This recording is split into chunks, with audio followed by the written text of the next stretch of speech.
ഈ സ്കൂളിലോട്ടാട്ടോ ഞാൻ ഇനി മുതൽ പോകാൻ പോകുന്നത്. സത്യത്തിലും കാര്യമായിട്ടും അടിപൊളി സ്കൂളായിരുന്നു. എനിക്ക് ഭയങ്കര ഇഷ്ടമായി. പാരൻസിന് എന്തായാലും ഇഷ്ടമാവും. കാരണം ഒരു നൊസ്റ്റു അടിക്കുന്ന ബിൽഡിംഗ് ഒക്കെ ആയിരുന്നു അത്. സ്കൂളിലെ ഫസ്റ്റ് ഡേ കൊണ്ട് തന്നെ ഉമ്മച്ചി കൂടെ ഉണ്ടായിരുന്നേ. പിന്നെ ക്ലാസ് ഉച്ചവരെ ഉണ്ടായിരുന്നുള്ളൂ. സ്കൂൾ വിട്ടിട്ട് ഞങ്ങൾ നേരെ ഒരു ഷോപ്പിലേക്കാണ് പോയത്. വേറെ ഒന്നുമല്ല, എനിക്ക് അതൊരു വാട്ടർ ബോട്ടിൽ വാങ്ങാൻ. എനിക്ക് വാട്ടർ ബോട്ടിൽ ഉണ്ടായിരുന്നില്ല, അപ്പോൾ വാട്ടർ ബോട്ടിൽ വാങ്ങാൻ. അങ്ങനെ അത് കഴിഞ്ഞപ്പോൾ വേറൊരു മാളിലേക്ക് കയറി എൻ്റെ അനിയത്തിക്ക് ബാഗൊക്കെ വാങ്ങാൻ. ബാഗ് അവിടുന്ന് ക്വാളിറ്റി ഉള്ളത് കിട്ടിയില്ല കേട്ടോ. അപ്പോൾ വേറെ കടയിൽ കയറിയപ്പം ഞങ്ങൾ ബാഗൊക്കെ നോക്കി, ബാഗും സെറ്റായി. അങ്ങനെ ഞങ്ങൾ അവിടുന്ന് ഇറങ്ങി വേറെ ഷോപ്പിലേക്ക് കയറി. ഇതെന്തിനാണെന്ന് വെച്ചിട്ടുണ്ടെങ്കിൽ എനിക്ക് സ്കൂളിലേക്ക് ഇടാനുള്ള ചെരുപ്പ് ഉണ്ടായിരുന്നില്ല.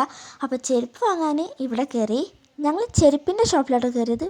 പക്ഷേ അവിടെ ഉണ്ടായിരുന്നത് മൊത്തം ഇങ്ങനത്തെ കാറ്, സ്കൂട്ടി അങ്ങനെയൊക്കെ പറഞ്ഞിട്ടുള്ള ചെറിയ കുട്ടികൾക്ക് കളിക്കാൻ പറ്റിയ ഓരോരോ ഐറ്റംസ് ആയിരുന്നു. കുറേ കണ്ടപ്പോൾ അവിടുത്തെ ഒരു സ്കൂട്ടി പിടിച്ച് ഞാൻ ജസ്റ്റ് ഒന്ന് ഉന്തി നോക്കിയാണ് കേട്ടോ.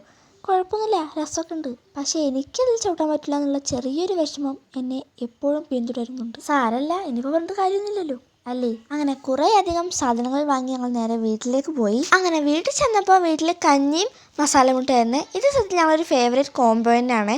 അപ്പോൾ ഇന്നത്രേ ഉള്ളൂ. So by.